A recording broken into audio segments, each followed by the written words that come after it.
Bullshit. Let's pretend for a moment we've entered a parallel universe, free of bullshit and full of bold solutions. That's what No Bullshit Marketing is all about. I'm your host, Dave Mastovich. Let's cut the bullshit. Are you hungry for more bold solutions for marketing? Then you'll enjoy our guest today, Chef Jacqueline Wardle. She recently competed in the television show Cutthroat Kitchen on the Food Network. Jacqueline worked as executive chef of Isabella on Grandview, an area that overlooks the city of Pittsburgh. She's a graduate of the Pittsburgh Art Institute's Culinary Arts program. Jacqueline, welcome to the show. Thanks, Dave. Thanks for having me. So now we're moving into some of our fun segments, Jacqueline. So we're with Chef Jacqueline, who was on Cutthroat Kitchen and is opening a new restaurant that's going to have an exciting concept. She's from Youngstown, Ohio, but a Pittsburgher now, went to the Art Institute of Pittsburgh, and she's on No Bullshit Marketing. So it's time to hit the bullseye. I'll ask you to choose between two marketing or messaging classics. You tell me which one you like more, but you only have a few seconds to choose and hit the bullseye. Then we'll come back and go over each one. So, are you ready? I'm ready. Geico's gecko or the Aflac duck? The duck. Gordon Ramsay or Anthony Bourdain? Bourdain. Snickers, you're not you when you're hungry, or nobody better lay a finger on my Butterfinger? I'm allergic to peanuts. Snickers. All right. Progressive's Flow or Jake from State Farm? Oh, they're both obnoxious. Progressive Flow. Orange is the New Black or Girls? Girls. I kind of hinted this earlier. Minios or Fioris? Fioris. The Chew or the Kitchen? The Kitchen. The Old Spice guy or the most interesting man in the world? The most interesting man in the world. All right. The Godfather or The Sopranos? The Godfather. I'll give you this one. Peyton Manning or Tom Brady? Peyton Manning. She's a Colts fan, folks. Okay, let's go back and you tell us a little bit of why you chose each one. You chose the duck, the Aflac duck, right? Well, I've always wanted a duck. Simple. You chose Bourdain, right? Yes, because he's a badass. Okay. And then you didn't like either of those candy bars, but you went with Snickers. Yeah, well, I mean, I don't like them because I can't eat peanuts anymore. I've been allergic since I was 8 to peanuts. But Snickers were always better in my eyes. And both are really good slogans and campaigns. That "You're not you when you're hungry" is really those are always funny. Those always make me giggle. And then you thought both Flo and Jake from State Farm were obnoxious, but you went with Flo. Yeah. Okay. Because I hate khakis. I don't like khakis. That is a great answer. That's our best answer yet. And then you went with Girls. Tell us about that choice, and do you watch both? I'm actually finishing up Orange is the New Black, but I already watched Girls. But Girls was just, I'm going to say this and I'm going to sound like such a girl, but it was emotional. You know, there were ups and downs. I was crying. I'm not going to lie to you. There's just... And then you're confused, and then their sexual appetite is just uncanny. I don't know what they were thinking. But, I mean, it was on TV, and I watched it, and I wouldn't forget it. I'm not going to lie. And then on to the much easier stuff, the pizza. You like both Fioris and Minios. Yeah, I like both. See, as soon as she came in today, I said, what's your favorite pizza in Pittsburgh?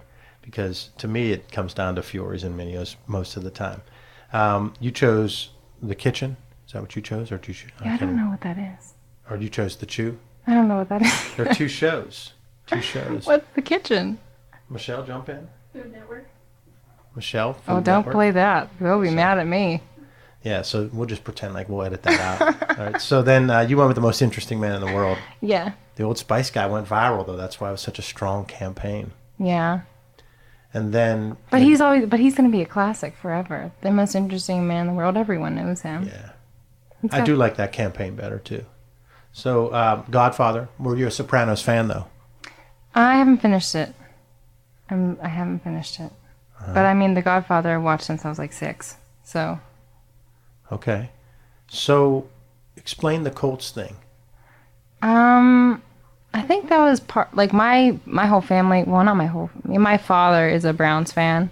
So I didn't understand why he just kept watching them when they kept losing. And then I was just, the reason why Peyton Manning caught my eye was because of his rush offense. So I'm super ADD, so I can't pay attention to anything. But whenever he's throwing the ball, it's like, let's throw the ball. Let's keep going. Let's just do a huddle. Let's not talk to people. Yeah. Let's go. And that's what keeps football exciting to me because, like I said, no attention span whatsoever. And from a messaging standpoint, both Tom Brady and Peyton Manning have done a lot, but Peyton has certainly done more with the Papa John's. Chicken parmy tastes so good. Yes. Mm-hmm. Yeah, that's memorable. That is memorable. I'm almost embarrassed for him a little bit, but I mean, it works. He was good on Saturday Night Live too. Yeah. A couple of those skits, that one whenever he's throwing the ball at all those kids. That's funny. All right, so that was Hit the Bullseye. That was fun. And now we go into the Sights and Sounds of Marketing, which this one, it starts off with the song Crazy by Gnarls Barkley, released in 2006. So the year that we'll be talking about will be 2006 once we get through the song, which starts off with I remember when I lost my mind. When you're a kid, you enjoy doing whatever feels right, like ignoring the lines in a coloring book, not going to homeschool with your mom, whatever. You were completely focused on the moment. And there was something so pleasant about that place. Even your emotions have an echo in so much space. You have no pressure to conform, no rules or traditions to follow. You're free to be creative, willing to take risks.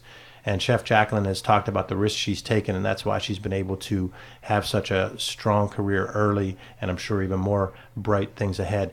Then you grow up, join the workforce, and strive to fit neatly into your supposed box. The song says, and when you're out there without care, yeah, I was out of touch. When someone does think creatively or offer a new way of doing things, they and their ideas are often dismissed because, quote, we've never done it that way before. But it wasn't because I didn't know enough, I just knew too much. Most people think creativity is preordained. You either have it or you don't. Yet we all were more creative as kids. Maybe we should spend more time trying to figure out why we lost our creativity instead of blaming it on not being one of the chosen few. Does that make me crazy? Possibly. Creativity takes courage, the courage to not fit in, to embrace change, offer new ideas, take risks, and maximize opportunities. And when you heard Chef Jacqueline's story, that's what she did. She embraced change, offered new ideas, took risks, and maximized her opportunities. Come on now, who do you think you are? Expect pushback from those around you, and remember that when we think the same old is safe and secure, a new way of doing things is created by someone ready to move ahead. Ha ha ha, bless your soul, you really think you're in control? While we have to take care of our daily to-dos, we also need to develop new ideas and new ways of doing things because creativity is the key driver of productivity and personal growth. Maybe I'm crazy, maybe you're crazy, maybe we're crazy. When we were kids, we were able to let go and our creativity flourished. Isn't it crazy to not even try to harness that creativity again as an adult? The song says probably, but I say definitely. Chef Jacqueline, your thoughts on the theme of crazy? I think that it's a good song. You picked a good song. Especially for me. None of the whole box, none of the thinking beyond the to-do list, none of that bothers me just because that's my daily life. I've never fit into a box. Like being homeschooled kind of pushed me out of my own, well, there was no comfort zone, let's be honest. I'm like 5'5" and red hair and homeschooled. I mean, you're in a box already because people would just think you're homeschooled. So I just wanted to prove everyone wrong, and that's where my, I think, outgoing personality and I think a lot of my creativity came from. It's just feeling like you're always at a place, so why bother trying to be in place? Mm-hmm. Just always been a creative person, and I think that having that background is kind of what got me here. So when you took those chances and you were like thinking outside the box, I'm sure you got pushback from friends, family, neighbors. How do you fight through some of that stuff? What can you tell our audience to think positively about when they're getting the pushback? Just the more haters you have, the better you're doing. So if people are going to tell you, she's doing that or blah, blah, blah, you can't accomplish that or you'll never do that. That just means they're jealous or they're trying to bring you down. So it should just give you fuel to keep going. Good stuff. So the other sights and sounds of the year 2006 include, and we can talk about each one. American Idol is rated the #1 television show. I tried out for that. I got through. There was like a tryout in Youngstown. It was at a mall, and I got through the first round, and then the second round I just got too nervous and didn't make it. So tell us more about what you were doing. Well, I think that the reason they didn't pick me is because I always picked like old school songs. So I picked I sang like Nat King Cole for the first one. And then my second one, they didn't have the right song. So I like got real nervous, and then I didn't want to do like the token Etta James song or anything like that. So I like went with like Dean Martin, but that didn't really work out because I got too nervous. But every time I watch the show, I just get jealous. So I just don't watch it anymore because I can sing. What made you pick Dean Martin? Because he's from... No, I just grew up with all those. That's what I listened to. That's another thing. Like, whenever I was growing up, I wasn't listening to NSYNC and Backstreet Boys. I can't tell the difference because I never listened to them. Like, Spice Girls, never really listened to them. I mean, people think I'm nuts, but when I grew up, I was listening to, like, Frank Sinatra, Etta James, Dean Martin, Sammy Davis Jr., Aretha Franklin, Ray Charles. That's what I was listening to. And I didn't get that they didn't understand, like, well, that was a great song. Like, why didn't they pick me? But I understand now because I was just weird. Hey, one of our guests wrote the book Get Weird. His name's John Poutier, and he tells a great story about how you have to embrace your weirdness. And I think, we'll check in the show notes, but I think Dean Martin's Steubenville. Yeah, Steubenville, Ohio. All right. So I was kind of blending that up, messing it up a little bit. Okay, so a famous ad campaign, I'm a Mac, I'm a PC, hits in 2006, the Mac versus PC. What did you think of those ads, and are you a Mac or a PC? I can never afford a Mac. That's just what I thought. I always wanted to be a Mac person, but I was always a PC. I think that they're both... Okay, let's be honest. Mac's always better. That's just how it is. I'm sorry. And that campaign was cool. It was a cool, yeah. That one guy was fat and old. But do you think that's why everyone thinks Apple's better because they had a better marketing campaign?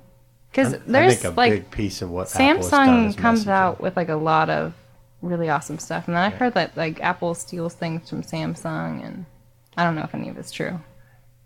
Apple's messaging has been phenomenal. I will say I think that they've leveled off, and there's less of a gap if there is any. But building the company in the last 20 years, man, style and messaging. Yeah, they literally have a very clear brand. Without a doubt. So being that your family was foolishly Cleveland Browns fans, in 2006, the Steelers won Super Bowl 40. Which wasn't as big of a deal for me, but now that I live in the city, there is a huge... Ever since I moved here, I've noticed that when the Steelers play on Sunday night and they win, on Monday morning, everyone's stoked. Everyone's having a good day. There's, like, traffic isn't even so bad. But they play on Sunday and then Monday happens and they lost, just stay in bed. Because everyone's angry and everyone has something to say and everyone knows how to fix it. And they're going to tell you whether you want to know it or not. It's true.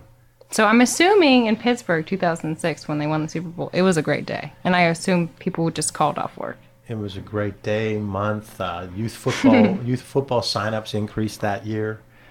It impacts the region so much from a messaging standpoint, from a pride standpoint, and families do things based on the Steelers. I know that my oldest son's christening, baptism stuff, the party was scheduled around a Steelers-Ravens game. So that's what's really cool about Pittsburgh is just the camaraderie when it comes to the sports teams around here. Like, it's okay to wear a Steelers jersey to a Pens game if you have to, as long as you're wearing your black and gold. I think that's really cool. We're talking about the sights and sounds of the year 2006 with Chef Jacqueline, who was on Cutthroat Kitchen. And in that year, Google bought YouTube, which was named Time's Person of the Year. So Time Magazine named YouTube the Person of the Year, which is pretty interesting. Google bought YouTube for $1.65 billion. Nuts. I bet they have Macs. They Yes, they do. And it's interesting because I think that the profit from YouTube this year was 3 or 4 billion this past year. So it just shows you that in almost 10 years they've made that investment back a lot. And what it does is Google is such a great company, and they think about both horizontal and vertical integration from a marketing standpoint, and having YouTube as part of Google and the search, it's just a great combination for them. It was really a smart business decision. At the time, it was interesting because people were like, are they paying too much? Right. But I mean, that taking over YouTube, I mean, do you remember America's Funniest Home Videos? That doesn't happen anymore. Like, you just search them, or people, the ridiculousness on MTV. Yes. That's all that is just somebody with all the time in the world searching for funny videos on YouTube and getting paid lots of money. And the thing about YouTube, genius. The thing about YouTube as well is it changes the learning style of every generation from the millennials on, because you can go and get a how-to video of anything, and so there's good and bad to that because it changes how you learn. And having taught college courses and so forth, that you can just see the difference of how people learn. So you have to really adapt as a leader to that, and it's sometimes challenging because you're used to having people writing things down and reading and so forth, whereas now it's like, oh, why would I bother to really write that down? I can just go watch that video again. So it's an interesting dynamic for leaders. I think that'll I think that might backfire in the long run though. I think I'm a note taker. I have my brain I keep in a little book. I take notes. I can't rely on remembering what website to go on to watch a video. Well, I agree.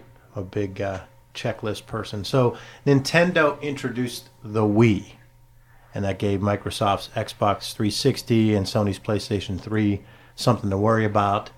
And there was that great first campaign whenever they showed the guy losing grip and smashing his TV. That happens. Yeah. Yeah, that happens. I was in my friend's basement and that similar thing happened. Don't put vases around your TV. That's all I have to say.